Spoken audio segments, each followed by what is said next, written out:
नमस्कार, आप देखना शुरू कर चुके हैं महाखबर। आप पहली बार हमारे चैनल पर आए हैं तो हमें सब्सक्राइब करें, शेयर करें। बिहार के पूर्णिया में शनिवार को महागठबंधन की महारैली हुई। इसमें नीतीश, तेजस्वी समेत महागठबंधन के कई नेता शामिल हुए। रैली को आरजेडी सुप्रीमो लालू यादव ने वर्चुअल संबोधित किया। सिंगापुर से किडनी ट्रांसप्लांट करवाने के बाद लालू प्रसाद फिलहाल दिल्ली में हैं। लालू प्रसाद ने कहा कि भाजपा कोई पार्टी नहीं, वो राष्ट्रीय स्वयंसेवक संघ का मुखौटा है। भाजपा और आरएसएस घोर आरक्षण विरोधी हैं। एकजुट रहिए, हम साथ रहेंगे तो ये लोग कुछ नहीं कर पाएंगे। देश में नरेंद्र मोदी सरकार की विदाई का समय आ चुका है। हम और नीतीश एक हो गए हैं, अब हमेशा साथ रहेंगे। 2024 में रिकॉर्ड तोड़ना है। लालू प्रसाद यादव ने याद दिलाया कि बिहार वालों के साथ मिलकर मैंने आरएसएस के रथ को रोका था। बिहार की करवट पर देश में हवा बदलती है। ये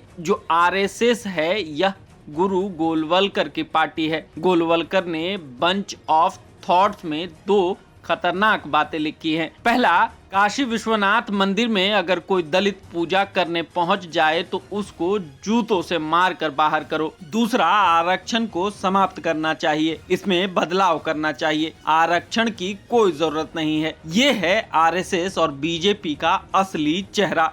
लालू प्रसाद ने कहा कि मेरी बेटी रोहिणी ने मेरे लिए बहुत कुछ किया है। उसने मेरे लिए जो किया है वो कोई नहीं कर सकता। मैं रोहिणी का कर्जदार हूँ और यह कर्ज कभी नहीं उतार सकता। रैली में नीतीश कुमार ने अमित शाह पर हमला बोला। उन्होंने कहा कि देश पर कब्जा कर लिया है, कोई भी काम देश हित में नहीं हो रहा है। बिहार के विकास के लिए कोई काम नहीं हो रहा है। लेकिन यहाँ आकर क्या क्या बोल दिया कि हमने ये विकास किया, हमने वो विकास किया। पिछले चुनाव में इन लोगों ने बिहार के विकास के लिए मदद करने का वादा किया था, लेकिन कोई मदद नहीं की। नीतीश ने फिर विपक्ष के एकजुट होने की बात दोहराई। उन्होंने कहा कि कांग्रेस तय करे कि अगर हम सभी एकजुट हों तो 2024 में भाजपा को 100 से ज्यादा सीटें नहीं मिलेंगी। सीएम ने कहा कि जीवन भर आप लोगों के हित के लिए काम करेंगे। मेरी कोई व्यक्तिगत इच्छा नहीं है, मेरी ख्वाहिश है कि देश आगे बढ़े और इसके लिए बीजेपी को हराना होगा। बिहार में जैसे हम एकजुट हैं वैसे